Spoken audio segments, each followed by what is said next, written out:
Сәлем, сіздермен бірге мен Айғаным. Бүгін біз какао қосылған мраморное печенье дайындаймыз.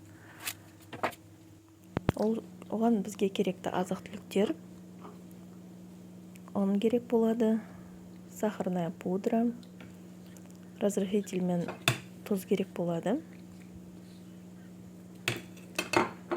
май, какао, менде рахат какаосы, және жұмыртқа керек болады. Ең бірінші ұнымызды ситадан өткізіп аламыз.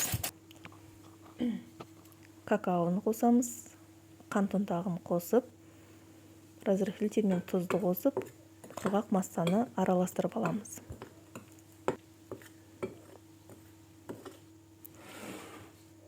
Ендігі кезекте жұмыртқамызды дайындаймыз. Бөлек ыдысқа жұмыртқаларды жарып алып, араластырамыз.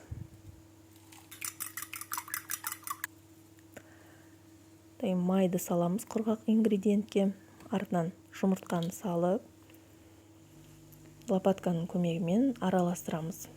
Кейін лопатканы алып тастап, қолмен араластырамыз. Жақсылап араластырып, қолға жабысып тұратын қамыр шығады бізде.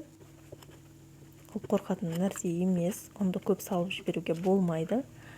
Енді бұны салафан пакетке салып, холодильникке 1,5 сағатқа қойып қоямыз. Осы арада пергаментімізді, формамызды дайындап аламыз. Пергамент болмаса, форманы майлап дайындап аламыз. Енді міне 1,5 сағаттан кейін осындай грек жаңғағының көлеміндей қылып печеньеларды домалақтап противенге саламыз. Арасын алшақ етіп салуымыз керек.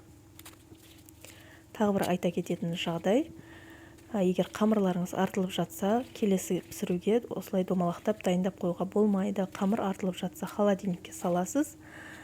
Соңы пісіретін кезде бірақ домалақтап форма жасап пісіресіз. 190 градуста 15 минут пісіріп аламыз.